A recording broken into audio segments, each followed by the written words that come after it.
Dream of the Red Chamber, Chapter 53.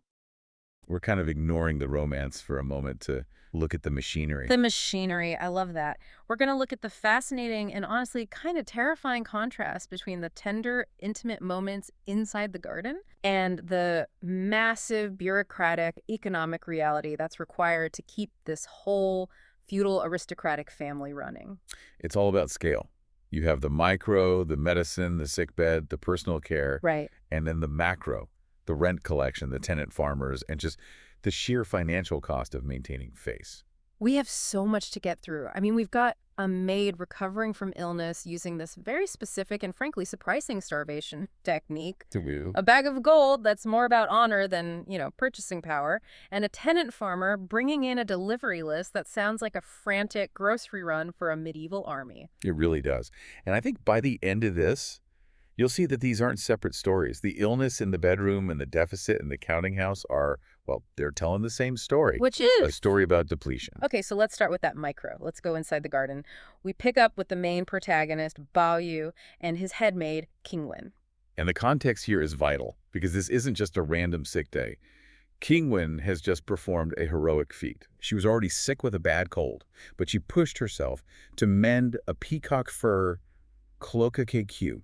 And this wasn't just any cloak, was it? This was made of, peacock feather yarn from Russia. Yeah. It was burnt, and no tailor in the entire capital would touch it. Exactly. It was priceless. So Qingwen, out of loyalty to Bao Yu, stays up all night stitching this thing, thread by thread. So she's basically worked herself to exhaustion. Completely. And now the adrenaline is worn off. It's the morning after, and she is in really bad shape. Her energy is just gone. Totally spent. Bao Yu is frantic. He calls in Dr. Wang, and this is where we get a really interesting look at traditional Chinese medicine as it was practiced in these elite households. It's not just magic potions, right? There's a real logic to it. A real logic that tells us a lot about how they viewed the body. So what's the diagnosis? Well, Dr. Wang takes her pulse. He notes that yesterday she was a bit better, but today her pulse is floating and weak, or Zuwei-fu. Floating and weak. Okay, for those of us who aren't TCM practitioners, what does that actually mean? Well, think of a floating pulse like a log on water. You feel it right at the surface, but it has no root. It usually means an external pathogen is fighting right at the surface. Like a cold or flu. Exactly. But the weak part is the kicker. That suggests a depletion of the body's fundamental energy, its qi. So she's fighting a battle on the surface, but she has absolutely no reserves left in the tank. Precisely.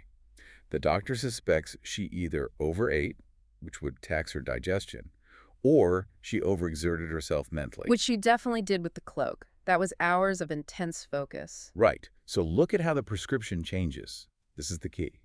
Before, she was taking medicine to clear or disperse the cold. That's offense, attacking the pathogen. Okay. But now, the doctor removes those aggressive herbs. He pivots to defense. He starts prescribing tonics. Exactly. He adds Aurea or Fulling, Romania or De Huang, and Angelica Dengui. Can you break this down for us? I feel like I see those names in health food stores now, but what did they mean to them? Sure. So Fulling helps with digestion and fluid metabolism. De Huang and Dengui are classic blood tonics. They nourish the blood and fluids. So he's basically saying... You saying we can't fight the virus anymore because the soldier's too tired. We have to feed the soldier first. And Bao Yu, being Bao Yu, immediately blames himself. He's like, this is all my sin. He's incredibly attentive. But then we get this detail about the Jia household's family secret to health that I found absolutely fascinating. Oh, the net hunger method. Yes. You have this incredibly wealthy family living in total luxury, but their go-to cure for a cold is starvation. It seems so counterintuitive. It does to us, but it was a very specific cultural practice. The text calls it Jingyi net hunger, or pure starvation. What's the philosophy there? The idea is that when your body is fighting a pathogen, digestion takes up a huge amount of energy. So if you eat a big meal, you're diverting energy away from your immune system. Precisely. In their view, food can actually feed the illness. So the rule in the Jia household is rigid. Master or servant, if you have a cold, you fast for 2 or 3 days. Keep the diet light, let the stomach empty out, and then take the medicine. Right. The text is explicit about this. Starvation is the main cure. The medicine is just the supplement. It's just such a stark contrast. All the banquets and excess, but when they get sick, they go into this austere monk-like mode. And it seems to work for them. The text says because Qingwen followed this, she didn't get significantly worse despite the exertion. So sometimes the best thing you can do is just get out of the body's way. That's the takeaway. Meanwhile, the rest of the garden is kind of in a lull, isn't it? It really is. It's almost like the garden is holding its breath. Shirin, the other head maid, she's just back from her mother's funeral, so there's a somber tone there. And the poetry club, which is usually the center of their whole social life, is on pause. Pause, because everyone is either sick or busy. Lion has a cold. Xingfran has eye trouble. So it creates this sense of quiet. It does. The playful, artistic life of the garden is suspended, which is a perfect narrative device because it forces the camera to pan out. We leave the sickbed And move to the main hall of the Ningguo house. to the adult world, the world of management. And the world of the ritual. Exactly. So we move from medicine to money, specifically gold. We see Yushi, Jiazen's wife, managing the New Year prep, and she is processing a huge amount of gold. A huge amount. She's melting down broken gold pieces to create Yasui Keizi, these fancy gold charms for New Year's press money. The visual detail here is amazing. They take 153 taels of gold, which is a lot, and turn them into 220 little items. And they aren't just lumps of gold. No, they're shaped like plum blossoms, begonias. And the puns, you have to talk about the puns. One shape is described as brush ingot rui. Yes, okay, so you have to unpack that. Please do. It's a tiny charm shaped like a writing brush, Bibe. a silver ingot, ding, and a rui scepter, rui. In Chinese, when you say those three things together, biting rui, it sounds exactly like the phrase, may your wishes certainly come true. That is fantastic. It's like branding. They are literally minting their own good luck charms. And there's another one, the 8 treasures connected to spring. These are intricate custom items meant for the younger generation and the servants. It just shows the level of detail. They aren't just handing out cash, they're handing out art. Right. But then the real money arrives, or well, the real status arrives. Jia Rong comes in carrying this small yellow cloth bag. And this is a huge moment for understanding their mindset, isn't it? A pivotal moment. That bag contains the silver reward for the spring sacrifice. It's money straight from the emperor. But here's the thing. Ji Zhen, the head of the house, he makes a big point of saying they don't need the money. He does. He says, and this is a quote, even if we use 10,000 taels of our own silver, it wouldn't be as prestigious as this. That's the key right there. The value isn't the currency, it's the imperial grace, Tian'en. It's purely symbolic capital. I mean, think about what they do with the bag. They don't just throw it away. The bag itself has imperial grace forever bestowed printed on it. So what do they do with it? Jia Zhen tells them to burn the bag in the ancestral furnace as an offering. Wait, hold on. They burn the bag. They take the silver out first, obviously. But yes, they offer the wrapper to the ancestors. It's a message to the dead. Exactly. It's a message saying, look, we still have the emperor's favor. In their society, that favor is the ultimate currency. It's proof of their legitimacy. It really highlights how precarious their whole position is. They're obsessed with maintaining this connection to the throne. It's performative gratitude. And performative is the right word. Because as we're about to see, while they have plenty of imperial grace, they are running a little low on actual cash. Let's talk about where their actual money comes from. Not from the emperor, but from the dirt. Yes. The arrival of Wu Jingxia. This is my favorite part of the chapter because it feels so grounded. We're in the main hall, they're cleaning, and in walks this character, Wu Jingxiao. He's the head of the Black Mountain Village estate. And listen to how Jia Zhen greets him. He calls him an old head chopper. Old head chopper. It sounds so aggressive. Is he threatening him? No, surprisingly. It's actually a rough, affectionate, sort of condescending joke. It perfectly captures their dynamic. The urban aristocrat and the rural labor manager. Exactly. Wu Jingxiao is there to deliver the annual rent in kind, the tribute that keeps the family fed. And when we say fed, we are not talking about a few bags of rice. The shopping list, or the tribute list, is staggering. I have to read some of this out. The scale is just absurd. Go for it. It's a window into their consumption. Okay, deep breath. He brings 30 big deer, 50 roe deer, 20 pairs of bear paws. And bear paws were a huge delicacy. I mean, extremely expensive. You can't just go to the market and buy bear paws. No. 50 caddies of sea cucumber, 1,000 caddies of top-quality charcoal, 30,000 caddies of regular charcoal. Just for heating. Think about the carbon footprint of keeping the Jia household warm for one winter. 30,000 caddies is, what, about 18 tons of charcoal? It's incredible. Then we have all the specialized rice. And then the toys for the kids. Live animals. Yes. Live deer, rabbits, pheasants, and Western ducks. It's an abundance that feels almost mythological. I mean, imagine hauling live deer hundreds of miles in the middle of winter. It's all designed to project this image of unlimited resources, or so it seems. But here is the record scratch. Here's where the reality check hits.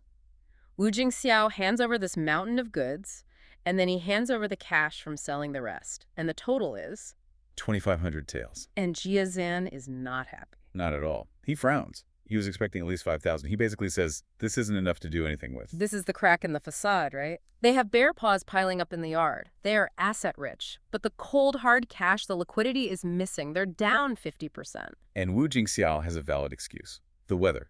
This is the reality of being a landowner. It rained nonstop from March to August, and then in September, a massive hailstorm. He says the hail was the size of bowls, that it destroyed houses and livestock over an area of 1,300 lives.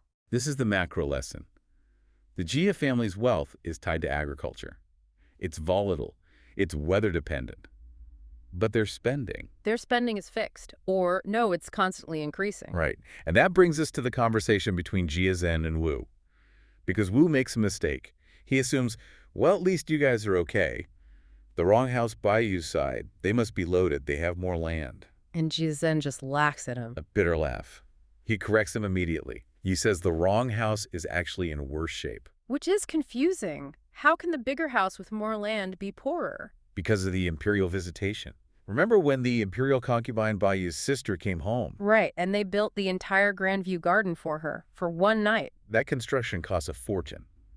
Jia Zhen explains that they have added affairs, but they haven't added land or added money. They're running a structural deficit every single year. They spent a massive amount of capital on a one-time event to gain face, and now they are bleeding out financially. It's like hosting the Olympics. That is a perfect analogy.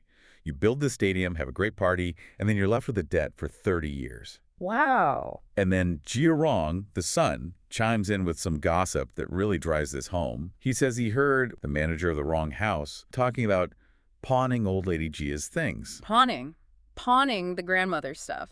Okay, Yeah. that's desperate. That's a new level of desperate. It is. Now, Jia Zhen kind of dismisses it. He thinks Xifeng is just being manipulative, crying poverty so she can cut expenses.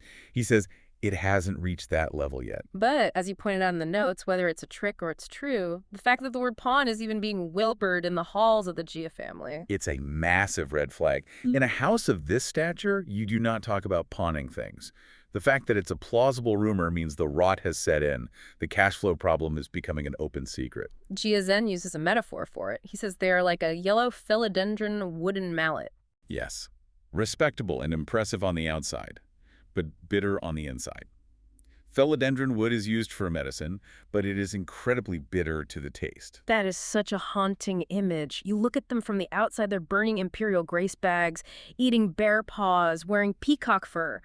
But inside, bitterness and deficit. And denial. Don't forget the denial. Jia Zhen sees the numbers. He knows the rent is half of what it should be. But does he say, okay, let's cancel the New Year's party?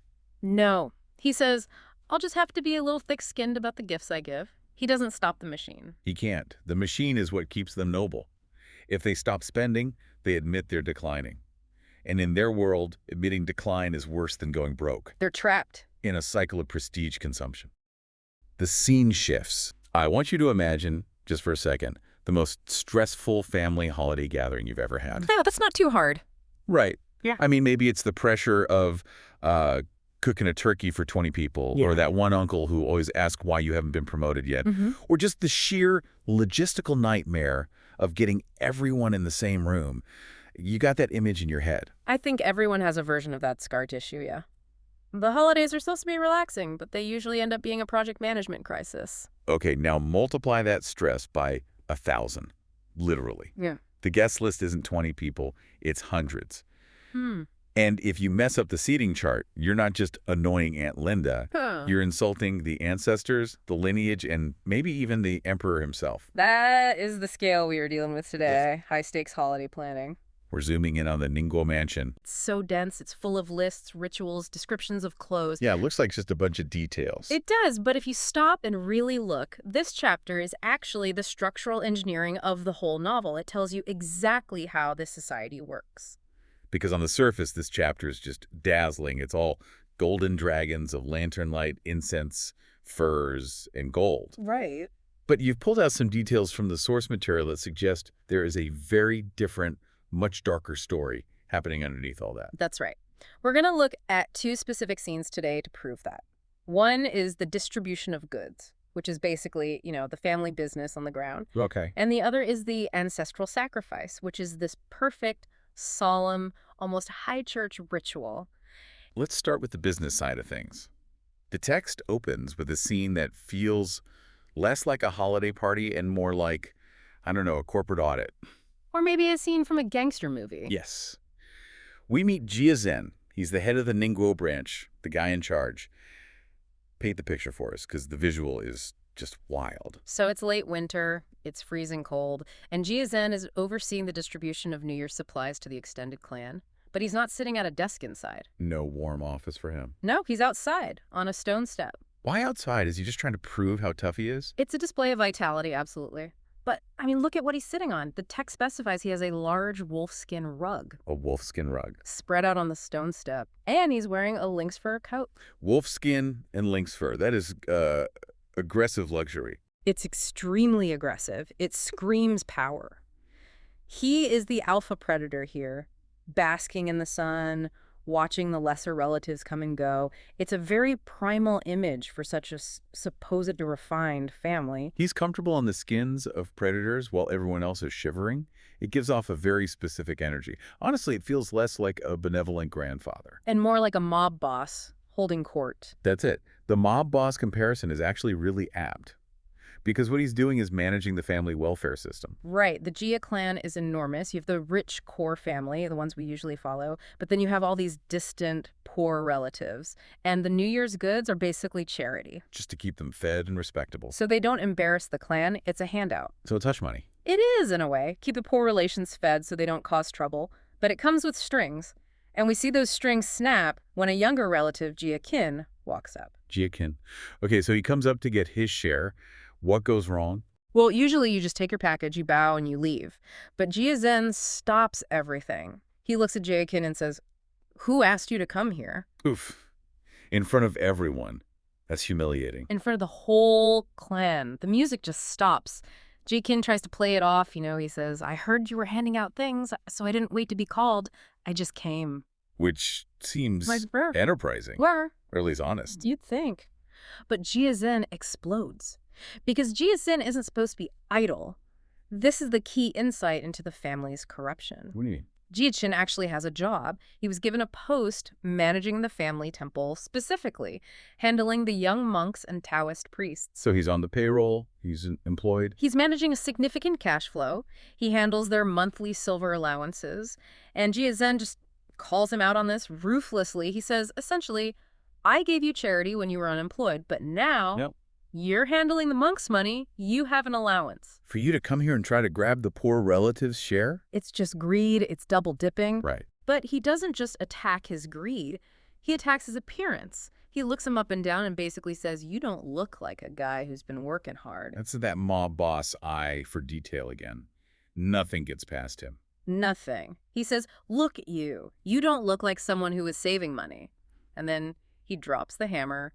He accuses him of gathering bandits to gamble and keeping women and boys. Whoa, keeping women and boys in the temple. The text is very explicit. He accuses Jia Qin of acting like a petty tyrant. Because the temple is far away from the main mansion, Jia Qin thinks no one's watching. I think he's turned a religious post into his own personal playground. A gambling den and a brothel, yeah. It represents the moral decay of the younger generation. They see family resources not as a duty, but as like a piggy bank to smash open for fun. And Jia Zhen's reaction. He doesn't just threaten to fire him. He gets physical. Whoa, it's brutal. He threatens him with the water-carrying stick. Which I assume isn't just for carrying water. No, it's a heavy wooden pole. It's a threat of a severe beating. He says, if you don't get out of here, I'll have you beaten. And then he adds the professional threat. After the new year, I'll talk to your uncle Jia Lian and have you replaced. So we have this incredible scene of rot. The younger generation is corrupt, stealing from religious funds, and the older generation rules through fear and violence. It's a system held together by threats, and yet, mere moments later, we see just how high the family still sits in society. Right after this, a gift arrives. From the Prince of Beijing, This is royalty. the absolute top tier. And just so we're clear for the listener, this is a huge deal, right? Huge. This is like getting a personal gift from a duke. For most families, this would be the highlight of the decade. They'd frame the packaging, They build a shrine to it. and Jia Zhen barely reacts. This is the detail that blows my mind.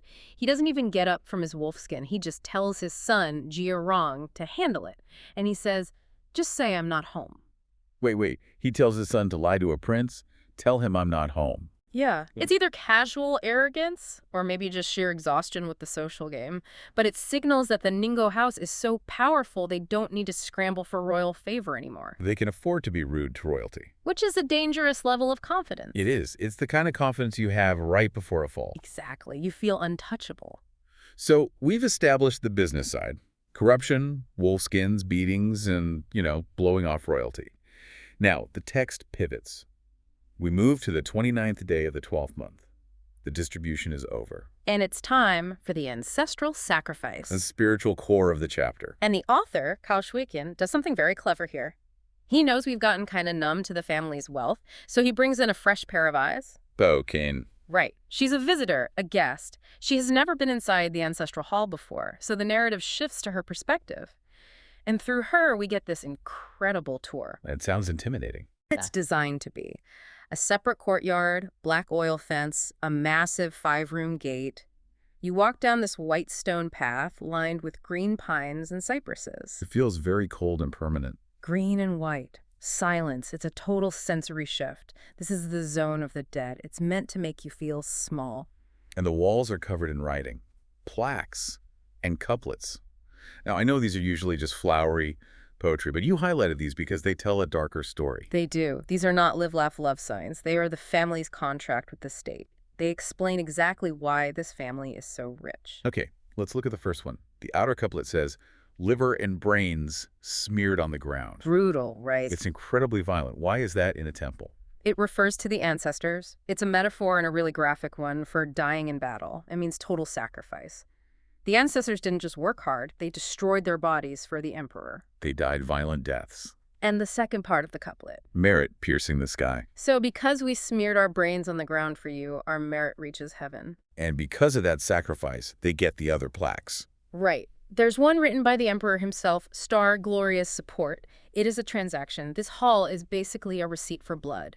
The family gave their lives, and in exchange, the emperor gave them this status, this gold. That puts the wolf skin rug in a different light. Yeah. They bought that luxury with violence. Yes. But here is the tension, and this is why we started with Jiakin. The ancestors bought this status with liver and brains, but the current generation, Jiakin is piercing the sky with gambling debts. The contrast between the words on the wall and the reality of the people in the room is enormous. It is. So let's talk about the people in the room, the ritual itself. I've read about religious ceremonies, but this is something else. The text describes the atmosphere as crow and magpie silent. Absolute silence. No whispering, no coughing. The only sounds are the clanking of gold bells and jade pendants and the rustling of boots. That sound design is incredible. You can literally hear the money moving. And the positioning is rigid. It's called the Zhao and Mu order, this generational ordering. Jia Jing, the oldest, is the main celebrant. Then Jia Shi, Jia Zhen, and so on.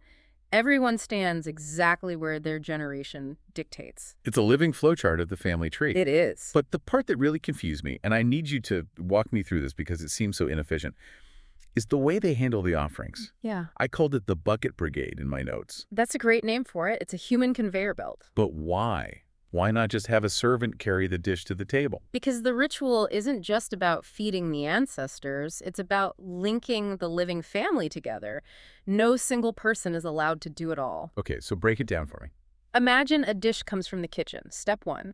Servants bring it to the gate. They stop. They can't go further. Right, they're not blood relatives, so No. they stop. Really. Step 2.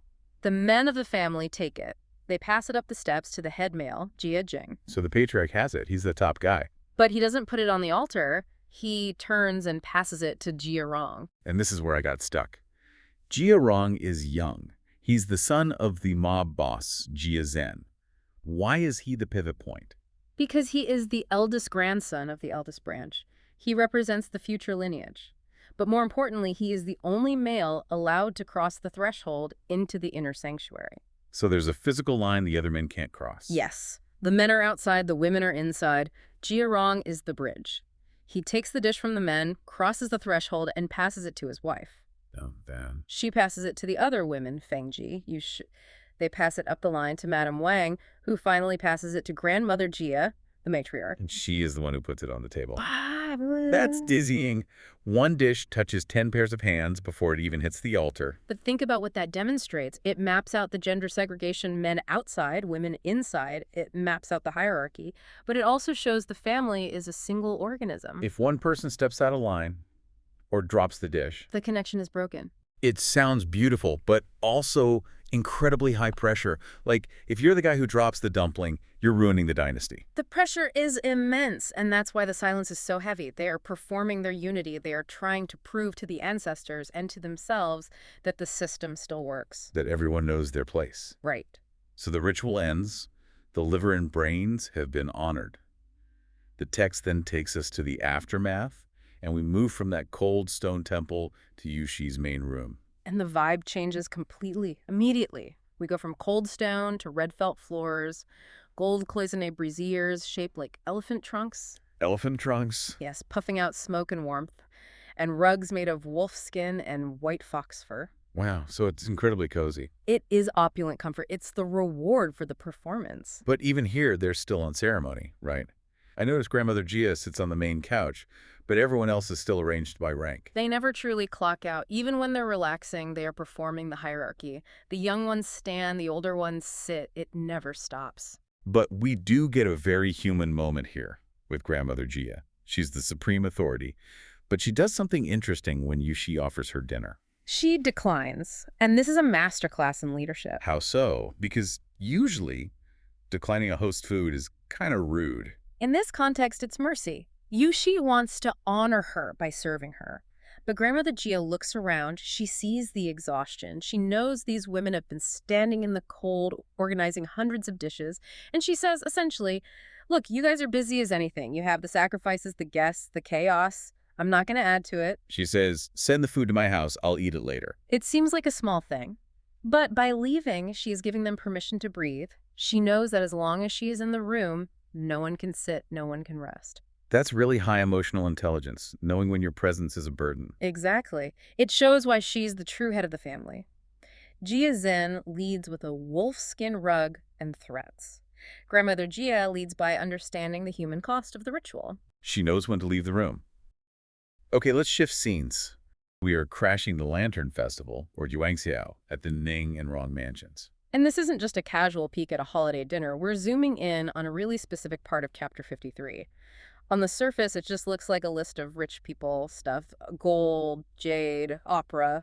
We want to sort of audit the room. Because if you really pay attention, this party is a masterclass in social engineering. It tells you exactly who has the power, how that power is staged, and maybe most importantly, Who's missing? who is conspicuously missing from the table. Yeah, that's the key. In a novel as dense as this one, the empty chairs. They often speak way louder than the people sitting in them. So let's get our bearings. It's the 15th day of the first lunar month. The text puts us right on the street that separates the two great houses, the Ning and the Rong. And the first thing that hits you is the sheer control they have over the environment. Total control. A city street back then would have been, chaotic. Vendors, animals, all sorts of noise. But here, the public has been totally cleared out. It's silent. Silent. On the east side, you've got the Ning Mansion's ceremonial flags and instruments all lined up. On the west, the Rong Mansion does the exact same thing. It creates this visual tunnel you have to walk through. It feels like you're leaving the real world behind. That is exactly the point. Yeah. You pass through these great halls, going deeper and deeper into the compound until you finally get to the inner sanctum. Which is the main room of the Lady Dowager Jiamu. And as soon as you cross that threshold, the vibe it shifts. It goes from that military precision outside to this almost suffocating luxury inside. The text lists all these incredible details: embroidered screens, special floor mats, But what really got me was the smell. Ah, yes. The source mentions they're burning a very specific blend of incense. And it's not just some generic nice smell. They're burning a mix of pine, cypress, and lily herbs in these huge fire basins. Now, that choice it's incredibly deliberate. Pine and cypress, those are evergreens. They stay green through the winter. Exactly. In Chinese culture, they symbolize longevity, endurance, unshakable dignity. Yeah. So by pumping this scent into the room, they're basically sending a message to every single guest. This family is like the pine, we will last forever. Which, of course, for anyone who knows how this book ends, Is deeply ironic. unbelievably ironic. It's a sensory lie. And they double down on it visually, too. You see these floral arrangements everywhere, thinking around the three friends of winter. I saw that in the notes. For anyone who might not be an art historian, can we break that down? What are the three friends? Of course. It's a classic motif in East Asian art. You have pine, bamboo, and plum blossoms. The pine and bamboo stay green in the cold, and the plum tree, it blossoms while there's still snow on the ground. So they represent resilience. Resilience, integrity, moral purity in really tough times. So they're surrounding themselves with all these symbols of moral purity while throwing one of the most ridiculously expensive parties you can imagine. Exactly. It almost feels like they're overcompensating. They're wrapping themselves in the aesthetics of integrity while indulging in, well, extreme opulence. Speaking of opulence, let's talk about how the guests arrive. This is not a casual, hey, Grandma, happy holidays. No. This is the hierarchy of greeting. Oh, it's a protocol that's so rigid it's practically a workout. Yeah. And, the Lady Dowager, she actually tries to waive the formalities. She says something like, it's been a hard year for you all, let's skip the bowing. But does she really mean it? Or is that one of those things where your boss says, oh, you don't have to get me a birthday gift, but you know you absolutely have to get a gift? It's benevolent matriarch theater. Yeah. 100%. If they actually listened and didn't bow, she might be offended. But they all know the game. They insist. And the order. The order is fascinating. It physically maps out the power structure. Right. So the men bow first as a group, then the women, then all the servants and staff have to bow according to their rank. It's a pyramid scheme of respect. And right after this whole performance of submission, there's a transaction. Immediately. This is the pressier money. Purses, gold, silver ingots, they're handed out right after everyone bows. It just highlights how transactional these relationships are. You give me submission, I give you gold. It's a patronage system, not a family reunion. Precisely. But here gets really interesting. Because while all this loud, performative bowing and money giving is happening in the foreground, there's something sitting quietly in the background that is, you could argue, worth more than all the cash in the room combined. You're talking about the screen, the one behind the Lady Dowager. Yes, the Hui embroidery, or Hui Wen. The text spends a surprising amount of time just describing this one piece of decor. Why, though? I mean, to the average person, it's just a fancy room divider. Because it represents a completely different kind of value. See, this embroidery wasn't made by some professional in a workshop. It was created by a young girl named Hui Niang from a scholar's family. The prodigy who died young, right? That's her. She was brilliant at painting, at calligraphy, but she died at 18. And what she left behind were these incredible panels where she used black velvet to stitch cursive script. Stitching calligraphy sounds weirdly counterintuitive. Calligraphy is all about flow and speed, right? The brush moving. Embroidery is so slow. And that's the genius of it. The text says she captured the hooks and kicks of the brushstrokes. She somehow made thread look like wet ink, capturing the actual momentum of the writing. It's a technical miracle. And there's that amazing linguistic detail in the source about what they called this art form. Oh, this is such a great insight into the class structure of the time. So originally people called it hui embroidery, or hiju. Now in Chinese, the word xiu implies needlework, a craft. Like women's work. Women's work, exactly. It's commercial, it's blue collar in a sense. But the scholars, the literati, they saw this and felt that embroidery was basically an insult to her art. It was too common a word. Way too common. So they actually came to a consensus to change the name. They replaced embroidery jus with wen. And wen is a much heavier word. Oh, wen is a heavy hitter. It means pattern, but also culture, literature, civilization. It's a high-status word. By calling it hui wen, they were elevating it from a craft to a masterpiece of high art. They were saying, this belongs in a museum, not a marketplace. Yes. And because she died so young, the supply is permanently capped. You can't just order more. Right, and the Jia family has 16 panels of this stuff. The text is very clear that most rich families don't have a single scrap. So think about that contrast. In the foreground, they're literally throwing gold around. But gold is renewable. You can always get more. In the background is this silent, black velvet screen that is utterly irreplaceable. It signals that the family has both kinds of power, the raw cash and the refined cultural capital. Exactly. They have the money and the taste, although, as we're about to see, the money side of things tends to get a little louder. Before we get to the loud part, I want to geek out on the lighting in the flower hall. I mean, obviously, no electricity. But they weren't just using regular candles. No, the engineering here is surprisingly clever. They used enamel lotus leaves as light diffusers. How would that even work? So imagine these metal leaves shaped like lotuses but turned outward. They'd put the candles behind them. The shape of the leaf would shield the guest's eyes from the direct glare of the flame. Oh, so it's like indirect lighting. You don't get that flickering in your eyes. Right.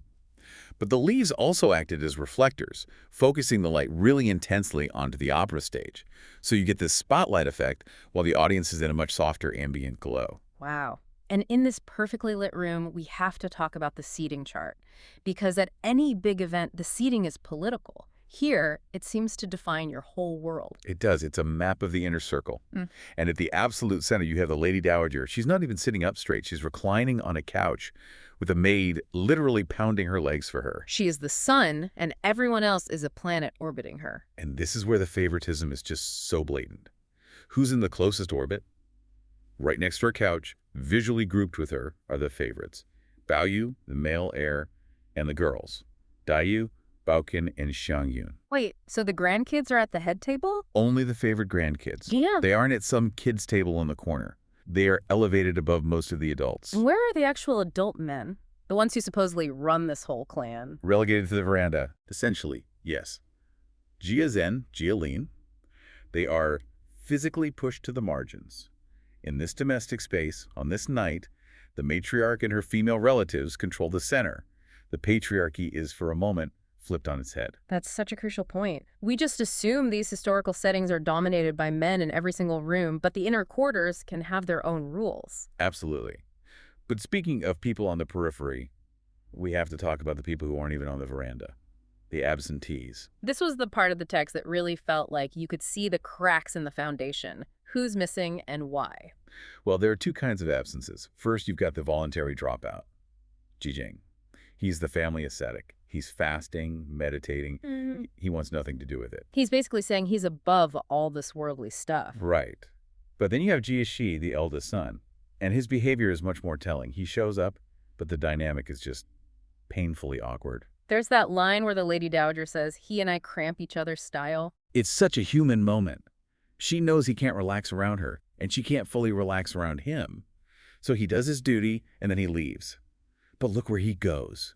He goes home to party with his own concubines, where he can have music filling the ears without his mom watching. Sure. He wants to be the king in his own castle, not the prince in his mother's. Exactly. It shows that fracture.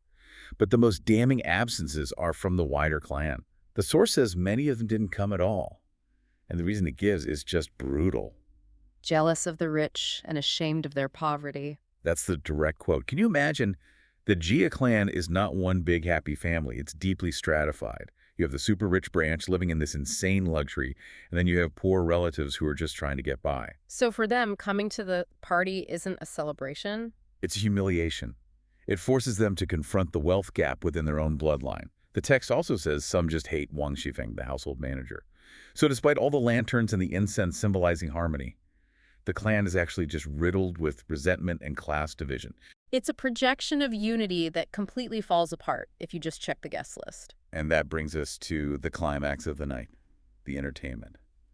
They're watching an opera, The West Building. And then something happens that's not in the script.